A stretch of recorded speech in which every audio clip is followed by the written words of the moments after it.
Hey everyone, welcome to Friday edition of the Daily Objective. I'm Seth Levine. I am here with none other than Mark Pellegrino for continuing content here on the Israeli-Hamas situation, I guess, for lack of a better word, evils, horrors, however you want to categorize it. One topic that that we've been kicking around here that I thought was worth kind of a discussion. And I do hope to make this a little bit of a discussion, would be, are we tackling the issues properly?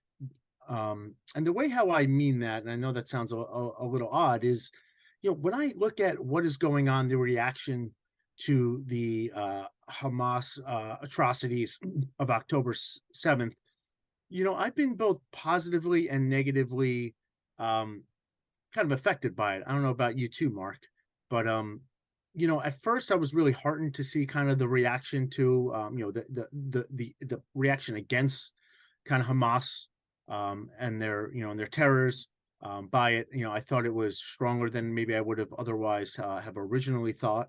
Maybe that speaks to my psychology. But then, I think it's a bit faded a little bit to a little bit more saddened kind of by the reaction. And Mark, maybe if you want to kind of opine there too, and then maybe I'll, we'll dig into the topic. Oh yeah, I mean, Yaron Brook, if you watched his shows from October 7th on, pretty much predicted this reaction, and suggested that the IDF move as quickly as possible because he suspected, rightly so, that world opinion was on Israel's side temporarily, but would quickly change once they started to see the effects of actual war. And then there would be tremendous international pressure to keep Israel from defending itself, and Israel would become the bad guy. And that's exactly what's happened. People see the ugliness of war, and they are not prepared morally, with moral philosophy, to answer the questions that the images pose to them every time those images come up. They're not prepared to answer those questions properly. And so now world opinion is turning against Israel. And of course, the indecent, the pathotypes that occupy Hamas and the Hamas supporters are jumping on this opportunistically, as they always do. They use the ethics of altruism, the ethics of sacrifice against people when people start losing moral clarity because of it. And they capitalize on that, which is precisely what they're doing now. They're winning the PR war, right? They've captured Gen Zers, millennials on TikTok, and they're making messages, anti-Semitic messages, go viral now. And I feel like most of my anti-Jewish, anti-Semite critics right now are 25 and under. And it's really interesting too. Like, you mentioned the morality of this, and I do think that there's a topic of the morality of this that we haven't necessarily touched on, or at least I haven't heard touched upon anywhere else, and not specifically on the side that you would think. I think there's a moral deficiency in the way that people, supporters of Israel, have been attacking this. And from my perspective, I really see two problems here. The first is the absolute atrocity of Hamas acting in this action, to really invade, attack, individual rights and kill, rape, murder, and do horrific things to people. But the supporters of Israel here, I've heard a large outcrying against anti-Semitism. And as you may kind of guess, I'm ethnically Jewish, although I'm not a practicer, of course. But what really struck me is people coming out in favor of against anti-Semitism. To me, is almost a counterproductive mean. And what I mean by that is, if you look at what Hamas is doing, right? Hamas is attacking from a collectivistic perspective. It's us versus them, right? Us, the so-called virtuous or victims, however you want to put it, versus them, the oppressors, right? In this case, the Israelis. And when I see a lot of people fighting against anti-Semitism, which, I morally, I believe their hearts and minds are in the right spot, but I almost wonder if they're being a little bit too counterproductive. And what I mean Yeah, specifically by that, is that they're arguing, a lot of them is a lot of times is arguing, for example, I've seen people say, oh, just X amount of years after the Holocaust, and here we go again, right? People are appealing to, people are bringing this up. This whole concept of anti-Semitism makes it a very collectivistic almost argument where it's people are coming out against the Jews, which is 100% true. But I would rather see the topic approached by, oh, people are infringing individual rights, right? Hamas, terrorists are infringing upon individual rights in the most horrific ways. I don't like playing within this victim hierarchy. I almost feel like it plays into the cultural narrative of, like, call it postmodernism if you want. I think that's probably the best bucket. Call it victim hierarchy, oppression hierarchy, but ultimately they're all parts of collectivism where the anti-Semitic crowd, the people who are arguing against the anti-Semitism, are using the same framework as the people who are in the wrong, the oppressors here, and almost arguing for, the arguments almost amount to, hey, Jews deserve a higher victimhood status in this oppression hierarchy. Thus, they're not, thus they have more moral standing than we would think, or than we have in this messed up hierarchy, rather than, hey, just don't kill and rape and just don't kill, rape, and pillage people, right? Don't hate people because of their genetics, their biology, their geography, right? So I don't know. I've said a mouthful there, Mark. I know. We'll have to hear. yeah. Ayn Rand said it beautifully when she said racism was the lowest form of collectivism. Well, anti-Semitism is a form of racism. It's a low form of collectivism, and you're right. Fighting back from the collectivist perspective and the popular narratives now, which are oppression hierarchies, is accepting the moral premises of your enemy. It's saying that collectivism is certainly a justified way of orienting yourself to the world and to other people, when we know as objectivists it's not. That's why objectivists are unique when they talk about the legitimacy of Israel. By the way, I'm about to come up with a reality check on Israel and what makes it legitimate. Is we don't use any of the arguments that the pro-Israeli people are using, which is indigenousness claims, biblical claims that go back thousands of years, a group identity, rights of the oppressed to its safe place. None of that really matters. Even though much of it is factually true, it doesn't matter. What matters is what kind of state is Israel, and what kind of state in comparison to the states around it. Is it a state that has as its basic premise common law, due process, respect for individual rights, or is it like every other state in that region, some form of authoritarian dictatorship, a monarchy, or a theocracy? And if it is in fact one that respects democratic concepts, the Enlightenment orientation, basically, of the individual to the state, then it is morally just. It is morally just, and that is the only reason for its existence. Likewise, with racists like anti-Semites, who are just racists. They're just racists. Okay. The antidote to anti-Semitism isn't to come back and say, well, actually, we have a claim on a special hierarchy of victimhood that you don't, and therefore you should shut up. No, the actual antidote is individualism. Right. As you said, to say that anti-Semitism is anti-individualistic, it's anti-human life. And if you're pro-human life, you would strive for promoting an individualistic society with a government that protected individual sovereignty. Israel comes the closest to that in the Middle East, and so deserves as much protection as possible against, frankly, the savages that are around it, and the savages that are taking over our the discourse as we speak.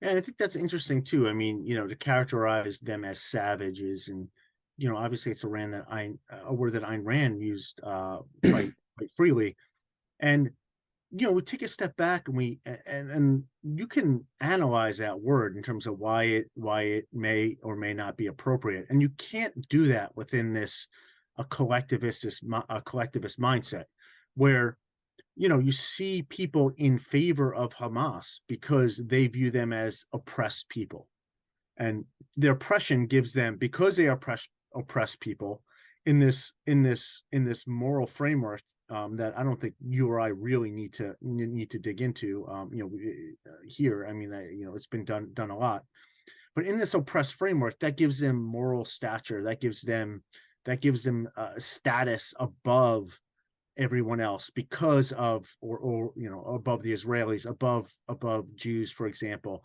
It gives them moral status above them because of their alleged victimhood, or their alleged suffering, or their even no matter why they're suffering, or what have you. Whereas then, to come out and say, we need to fight anti-Semitism, we need to, hey, like, let's stop beating up on the Jews. The Jews have been beaten up for almost their entire existence, but as a group of people, is the same. It's tantamount to saying, hey, you know what? Jews have had it pretty rough too. Like, maybe the Jews aren't deserve more virtue. Maybe the Jews have had it a rough time, and we should allow them, relative to other peoples, we should allow them more virtue and moral status than we've been giving them. Where, yeah, I mean, and it's true that they have had a special victim status in the history of human civilization. They've been specifically singled out by multiple cultures and expelled from multiple countries over the 2,000 or 3,000 years of their existence, and so that claim, even though it's superficial, and you and I say, let's go deeper, it's about individualism, it's about sovereignty. That's the actual war we have to be fighting. We have to be fighting against these collectivists who make moral pronouncements in favor of groups, and which group has prominence on the hierarchy. We have to eliminate that structure altogether. Exactly. You're right. I mean, there's not much more to say about it than you're right, but we have an incredibly difficult task, because this way of looking at the world has been active in academia for 60 years, and now it's they've created 2 or 3 generations of people steeped in the anti-Western civilization, anti-colonialism, anti-sovereignty, anti-individualist mentality, and now we're seeing the results of it, right? Mass neurosis, hysteria, rage, philosophical and ethical drift, obscurantism. All the craziness we're seeing today is the fruits of those academic ideologies in the world. And perversely too, to fight anti-Semitism, I believe in this framework of anti-Semitism, and which again amounts to arguing for a higher victimhood of here specifically Jewish people versus others.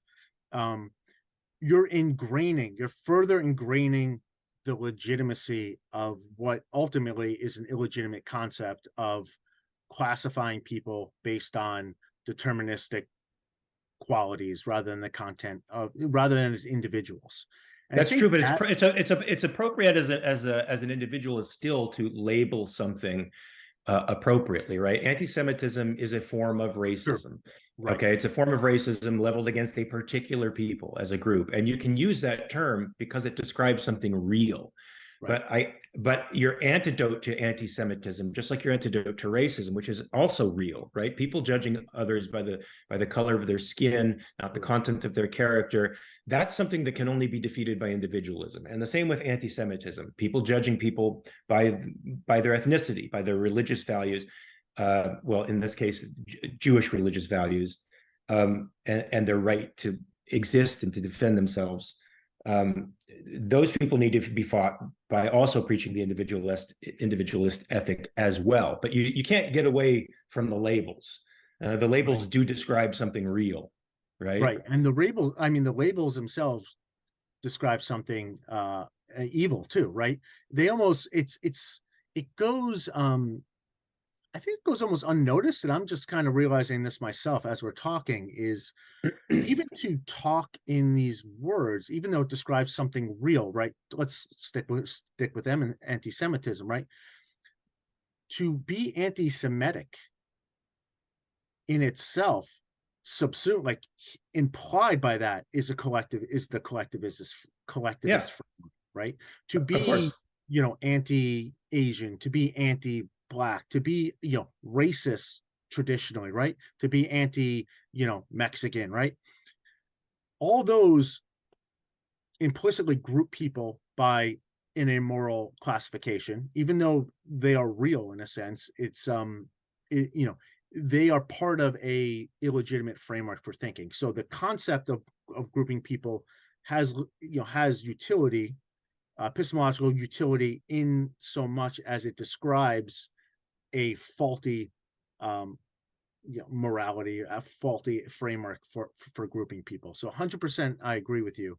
But I just, so even to fight anti-Semitism in anti-Semitic terms, in a sense, sanctions sort of sanctions the framework of your enemy, as opposed to dismantling it whole cloth, which is really something that I would prefer to see. I would prefer to see people, marching in the streets for, anti-Hamas. In other words, anti-killing. I would prefer not to see them marching in the streets. If they want to protest, there's definitely places that they could Yeah, and should do that. Earlier, I think today or yesterday, there was a pro-Hamas rally that cut off the Golden Gate Bridge for 4 hours. So since the 60s, people think that the right to protest means the right to disrupt other people's lives, and that's not what it means. It means the right to petition your government for a redress of your grievances.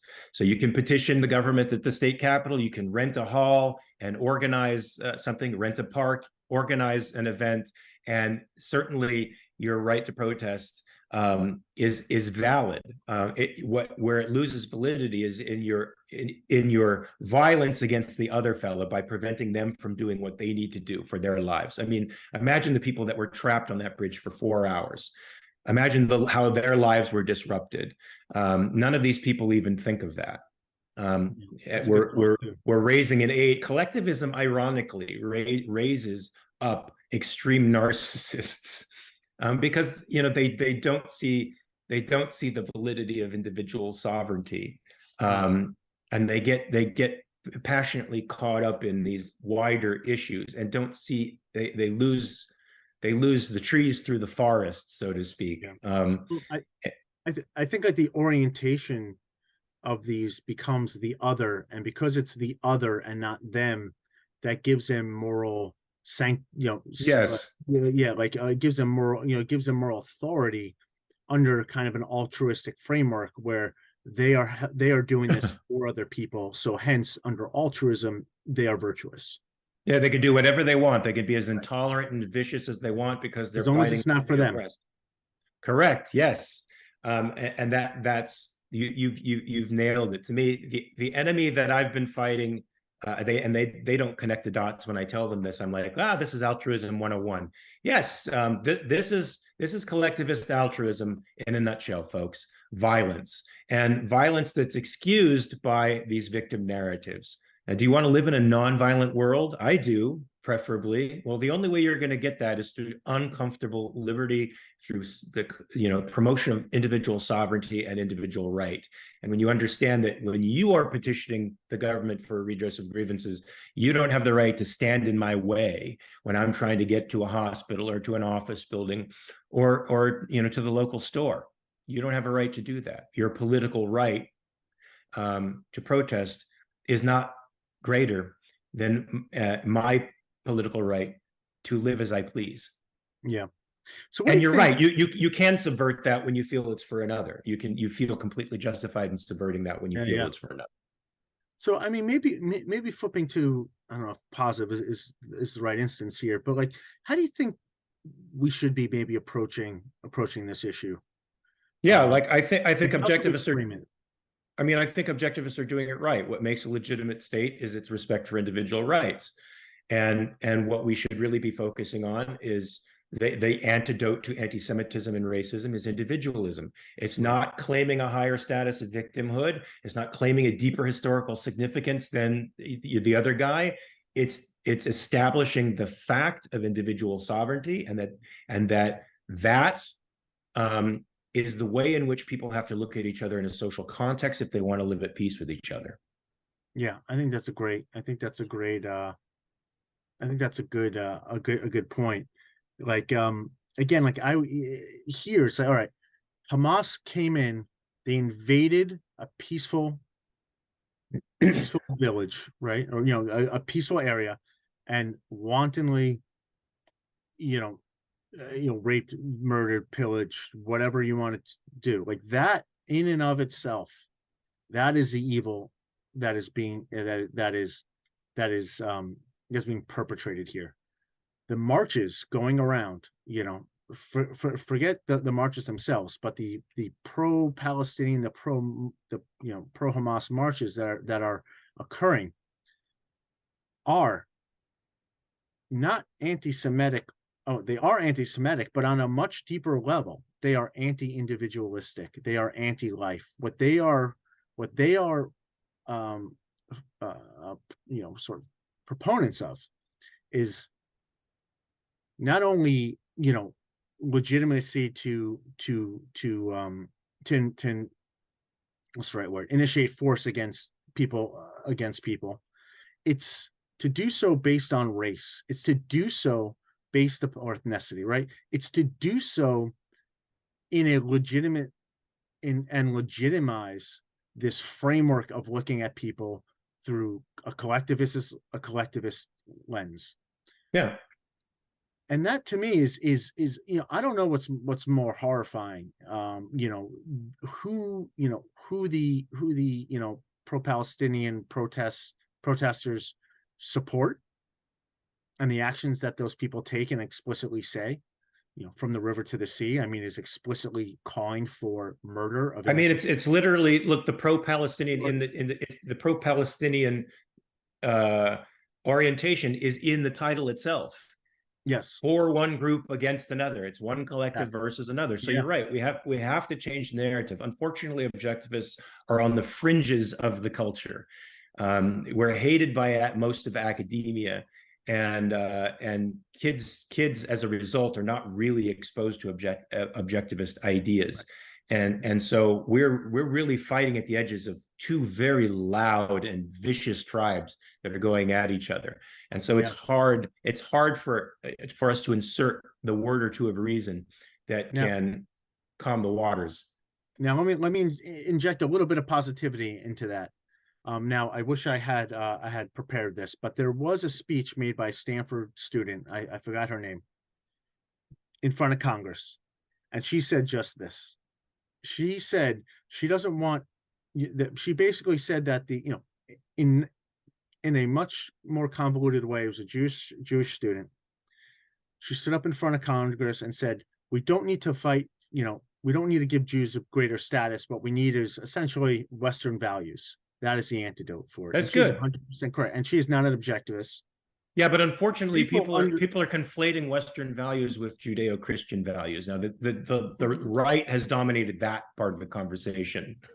That's partially true, but even but her point was, we don't need to make Jewish people higher up. We don't have to grant them a higher victim status. We just have to kind of eliminate victim statuses all across the board. Now, that is obviously not as cleanly as maybe some of us would state it, but it is nonetheless, in essence, the same argument for don't fight racism with racism. I think that's what a lot of the reaction to the anti-Semitism, which I think is well placed, but I think the messaging amounts to let's fight racism with racism. And I think that is just a wrong way to approach it. And in fact, that approach perpetuates kind of this tribal warfare and perpetuates this way of living and perpetuates hatred, as opposed to, Mark, what you've said numerous times is we have to break down the entire framework altogether and rebuild it back up from a perspective of individualism. And then it just becomes so much easier to defend, so much cleaner. There's no who's who's more virtuous than whom and has the right to oppress whom. It just comes down to initiator of force and defender of force. And I think it's very clean in that way. So Absolutely, I agree with you. So objectivists and non-objectivists out there, make it about individualism, and we can start to turn the narrative. Do we have any super chats or any sure do. announcements? Yeah, I was just about to turn over to super chats. I want to thank you everyone for tuning in. We have a bunch of super chats here. Just going to run down the list here. So first, Roland with 5 Swiss francs. Thank you so much. He says, Roland says, don't fight racism, fight collect. Well, ultimately, what you have to do is fight irrationality. Yes, Rowan, I think that is exactly my premise here, and Mark's premise too. So, thank you for beating us to the punch there. We have Walter, I believe. Thank you with €2. Thank you so much. Bonnie with 99 cents. Thank you. Maybe we get another penny out of you just to round it up to an even dollar. Appreciate that. Jonathan, thank you so much with $9.99. With a nice sticker. And chat looks active, but if you want to get our attention, please use that super chat. And while we just wait maybe for a couple other things to come in, maybe we'll just start with some announcements. Today we have some upcoming shows. As always, at 7 p.m. UK time, we have the reality show on Osama bin Laden, Hated Our Freedom. So again, that's Osama bin Laden hated our freedom. I'm assuming that this has to do with the response to a lot of the, a lot of the TikTok videos that have been going around where now, people are bringing up this horrific viewpoint of where, almost, the U.S. deserved 9/11, which, honestly, that was, oddly enough, that was almost my first reaction to it too when I was 21 years old when that happened in college, and I've since unwound those. Well, that kind of moral and clarity passes for sophistication when you're 21 years old.